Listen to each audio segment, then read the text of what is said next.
IPL এর নিলামে 7 Bangladeshi cricketer Mustafiz, Taskin, Rishad Hossain, Tanzim Shakib, Shariful, এরপর রয়েছেন নাহিদ রানা এবং স্পিনার রাকিবুল। প্রশ্ন হলো যে বাংলাদেশের এই 7 ক্রিকেটার আইপিএল এর দল পাবেন কিনা। এই প্রশ্নের উত্তর খুঁজতে গেলে দেখতে হবে কোন দলের কাছে কত টাকা রয়েছে এবং কোন দল কয়জন বিদেশি ক্রিকেটার কিনতে পারবে।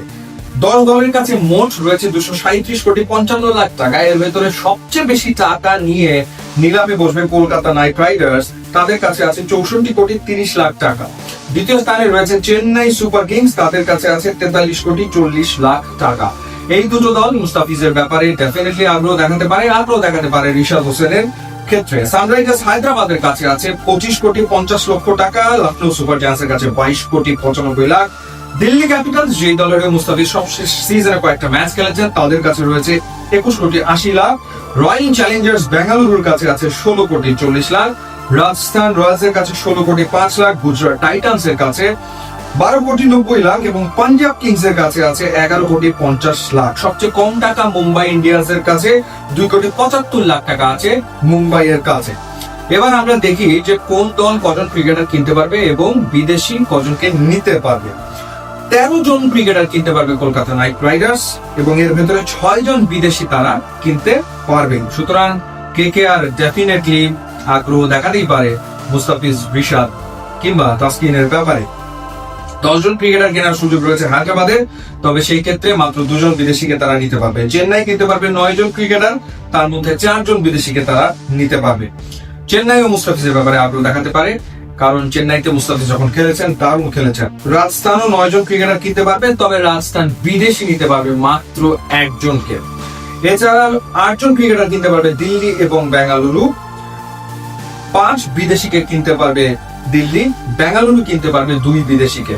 লখনৌ 6 ক্রিকেটার কিনতে পারবে, তার মধ্যে 4 জন বিদেশি ক্রিকেটারকে নিতে পারবে। 5 ক্রিকেটার কেনার সুযোগ রয়েছে গুজরাট এবং মুম্বাইয়ের। গুজরাট 4 বিদেশি কিনতে পারবে, তবে মুম্বাই 1 জনের বেশি কিনতে পারবে না। 4 ক্রিকেটার কিনতে পারবে পাঞ্জাব, এর মধ্যে মাত্র 2 জন বিদেশিকে তারা নিতে পারবে। এখন এই বাংলাদেশের যে 7 জন ক্রিকেটার, এর ভেতরে মুস্তাফিজ তিনি 2 কোটি ভিত্তি মূল্যের ক্যাটাগরিতে রয়েছেন, বাকিরা রয়েছেন 75 লাখ ক্যাটাগরিতে, আর 30 লাখের ক্যাটাগরিতে রয়েছেন শুধুমাত্র স্পিনার রাকিবুল। যে সেট গুলো করা হয়েছে সেখানে দ্বিতীয় সেটে, অর্থাৎ ফাস্ট বোলারদের দ্বিতীয় সেটে মুস্তাফিজ রয়েছেন। প্রথম সেটে প্লেয়ারদের তোলা হবে, তারপরে দ্বিতীয় সেট, তার মানে দ্বিতীয় সেটের প্লেয়ারদেরকে ডাকা হচ্ছে, এটা তো কনফার্ম। এখন সেইখানে কোন দল তার ব্যাপারে আগ্রহ দেখে কিনা সেটা দেখার ব্যাপার। বিগ ব্যাশে রয়েছেন আমাদের রিশাদ হোসেন, রিশাদের নামও স্পিনারদের দ্বিতীয় সেটে রয়েছে। সুতরাং এই নামও নিলামে উঠবে, এটা নিশ্চিত ভাবেই আসলে বলা যায়, কারণ মুস্তাফিজ এবং রিশাদ তারা দুজনই তৃতীয় সেটে রয়েছে।